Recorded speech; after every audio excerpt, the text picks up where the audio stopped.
Hello, my friends, and welcome back. Thank you very much for being with me again today.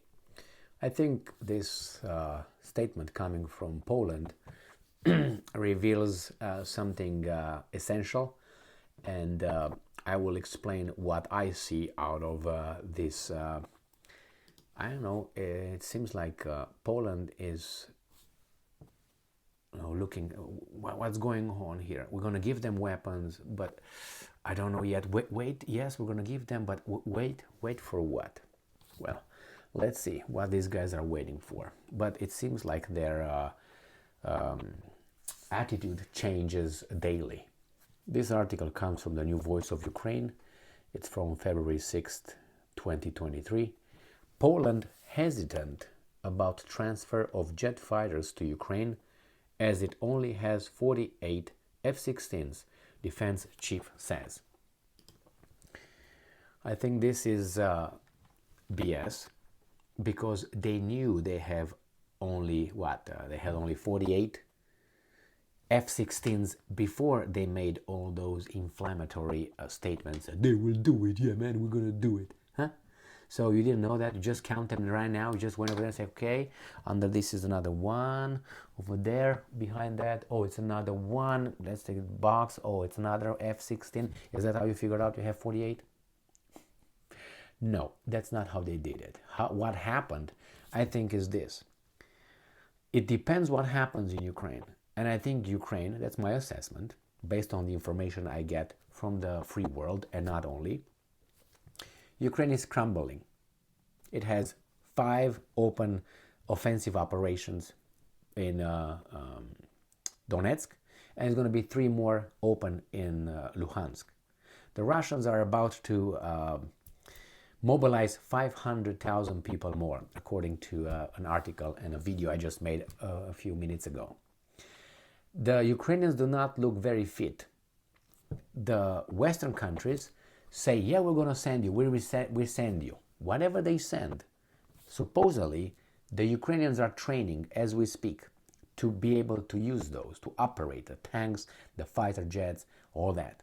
And that takes time, including 6 months for the Patriot batteries. All that takes time. By the time that thing, if arrives one day, the Russians might be already reaching whatever they want to reach. So I think these guys right now say, hop, time out, just a second. See what's happening over there. Wait, hold it. No.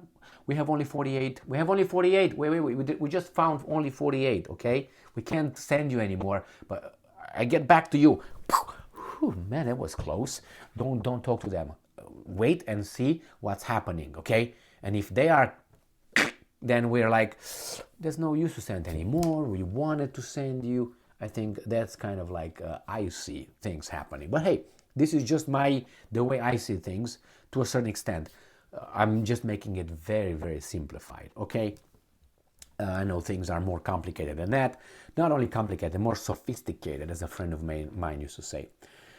So anyway, here it is. Blaschak said that in his opinion, the full-scale war against Ukraine unleashed by Russia will last for a long time, and a free Ukraine means a free Poland. Okay. Now, Polish Prime Minister names terms for transferring F-16 fighters to Ukraine. Okay, that's a read also. He said he was convinced that if Russian dictator, that's Vladimir Putin, succeeded in occupying the whole of Ukraine, which he has no intention, according to anybody but your imagination, he would not stop there. Another scenario. Okay, let me give you my scenario. Vladimir Putin will be stopped by Jesus Christ, because Jesus Christ will have his second coming and he's going to take us all in his UFO and takes us to the planet of Zubu Zubu. Okay? How about that little freaking theory here and scenario? He just says bullshit. He's convinced. Okay, what's your evidence? He's gonna occupy the whole Ukraine. Why would you want to take the whole Ukraine? You're gonna get 30 million at least now. How many remain over there of people that would hate you, and the guns and the militaries and all that? Are you crazy? And he would not stop there. Based on what evidence? Okay, tell me what evidence convinced you that this is the case. It's just scare tactic here. According to the minister, Poland is strengthening its border and is continuing to help Ukraine. However, well, you are or you don't. You are or you're not. However, when the journalist asked Blaszczak whether Warsaw was ready to transfer its F-16 aircraft to the Ukrainian armed forces, he did not give a direct answer. Weasel alert. And I'm quoting, "We have too few of them, only 48. Polskie Radio quoted Blaszczak as saying, "Great, great, great." You didn't know that, right? And I'm quoting, It's a pity that when we made the decision to purchase them, we didn't choose a larger contract. If it was Polish pressure that led to Ukraine receiving Patriot air defense systems and Leopard tanks." Did you hear that? So he said, "We're not going to give you airplanes because we are weasels. We'll wait to see what's happening over there. But hey, by the way, we were the one who said you should give them tanks and you should give them all that. We were the one, Patriot systems, okay?" It doesn't freaking matter. It's like you see abuse occurring and you say, hey, stop, hey, you should stop. No, you should go over there and intervene. You intervene only, hey, let's everyone together as an alliance, courageous alliance, I might add, let's go and intervene over there. Why don't you go over there? Because, is that why it is? See, we have only 48. It's like those guys who say, man, if I knew, I would have given you, man, the money, man. I would have helped you. I don't like that. I don't like that whatsoever.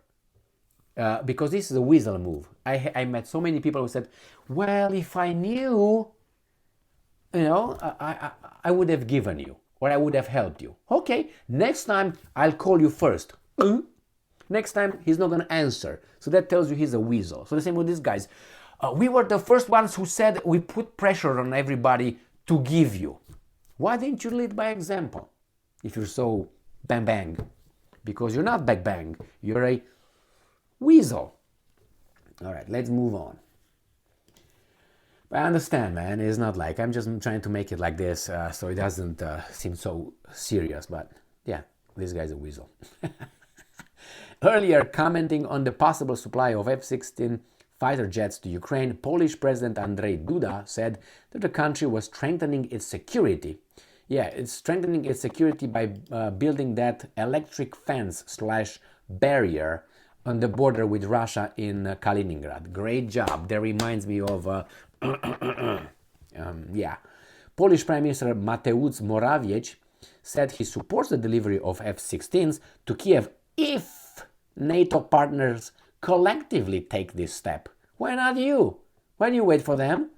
It's like someone is just, drowning in a lake, and you just don't jump in because, your brother is not there, your cousin is not there, and nobody will jump in. So if nobody jumps in, you're not going to jump in by yourself. No, you have to take the bull by the balls and jump in. By the horns. All right. So on January 29, media reported that Poland had provided Ukraine with, quote-unquote, some MiG-29s under the guise of spare parts back in early 2022. Now we're talking under the disguise of the dark and secrecy. You did that, but not in plain view. Like the Russians don't know it already. Why is that? Why did you do it that way? Again. Anyway, President Zelensky called on the allies to provide Ukraine with long-range missiles and F-16s during a meeting in the Ramstein format on January 20th. Foreign Minister Dmytro Kuleba said that some of Ukraine's European partners have already, and I'm quoting, taken up the issue of fighter jets. Okay. Politico reported that European countries are discussing the supply of fighter jets to Ukraine after the decision to transfer tanks. But some NATO countries fear a possible escalation. What are you talking about, escalation? The thing with this escalation, I see it that way. You have a rapist, and the rapist is doing what he's doing that he's not supposed to, okay? He does something bad, and he just, confines the girl or the woman, and rips the clothes or whatever. He does that, he forces himself in, he starts doing the whole activity, he's about to ejaculate, And then he's thinking, well, I think if I ejaculate, I will be called a rapist. I'm afraid I'm gonna escalate it. What? You did 99% already. And you're telling me, oh, I don't want to escalate it right now. So I think I'm just gonna, and I'm gonna go home. Doesn't work that way, buddy. That's what these guys are doing. Well, we gave these guys howitzers, we gave them juveniles, whatever. They send them armored vehicles. They gave them tanks. They gave them HIMARS. They want to give them now airplanes, and I don't think we should give them airplanes. They will give them Patriot missiles. No, we give them information, intelligence, where to shoot, what to do. No. If we give them airplanes, I think it's going to be an escalation. Do you mean an ejaculation? Oh my God. I'm glad these guys are talking like this because I can make these videos and laugh. I hope I laugh with you, but it's serious. That's the problem. So, but some NATO countries fear a possible escalation. Aww. At the same time, both the European Union and the United States believe that it's only a matter of time before Kiev receives the aircraft. Yeah, I agree with that. We all know that. No surprise here. I don't think you guys are surprised about that. So here we have it. When you're called out, if they do it first, you know, I remember I told you this story before. I remember when I was a kid, I used to go to a swimming pool in the communist Romania, and you had the swimming pools, big ones, but the water was cold as in ice, all right? And we would go first, so we were first, whenever it opened at 8 o'clock or something in the summer. Cold, the water was cold, like you could maybe ice skate on it. It was like cold, almost frozen. So we were going, so we're the first. We have the whole day ahead of us, you know. Pop, I think we were what, in the 4th grade, 3rd grade, 6th grade. We're crossing the whole town. We're planning anyway. So we're going over there, the 6, 7 kids, 5 kids, 7 kids. I'm still friends with many of them right now. Some of them are in Canada. We don't go to the swimming pool anymore, but anyway. So we were going over there. We put a little, towels over there, and let's go in the water. The water did not even have any ripples because nobody was in the water. The water was cold. We were the first customers over there. Nobody would dare to get in that freaking cold water. So we were like, ping, and then everything zoop, retracted. So we were like standing. I remember, I can see it. All of us around in front of the, I don't know how you call it, the blocks, the jumping blocks, because it was like swimming pool, and so it was outside, the whole thing. And the water was sitting over there. It was not like warm water or, no, it was as it was from the last night. And they did not, recirculate the water. This was the water. You go swim, and that's how it was. And anyway, we were happy. So we were like, come on, man, who jumps in? And then we started to dare one another. Your mom is this if you don't jump in. Your dad is this. You're this, you're that. And then I jump if you jump. No, I jump if you jump. And we're trying to push one another. And eventually one of us would be like, all right, I'll be the... And jump in and... everybody, how is it? No, that's... Oh, come on, everybody. No, just jump in. No, if you jump first. No, you jump first. What the hell? Anyway, man, memories. The same with the Poles. Oh, come on, Germany, you first. No. You. We all together. I mean, really? I'm gonna jump in. I'm gonna jump. Or it was the, diving, and it had the 3 meter, and then it was 5 meter and 10 meter dive in. I drove at that time, I was a kid, from the 5 meter and from the 5 meter, and we were standing over there holding the bars, and I will jump, I will dive, I will dive. Come on, man, are you gonna dive? Why don't you dive? Well, after you. The same, you're gonna dive or not? And we're all, you're a chicken, so you had to dive, and then you dive, and you, how is it? Oh, I'm good. Yeah, okay. Thank you very much for being with me again today. Stay strong, stay smart, look for the truth, and be just. Poland.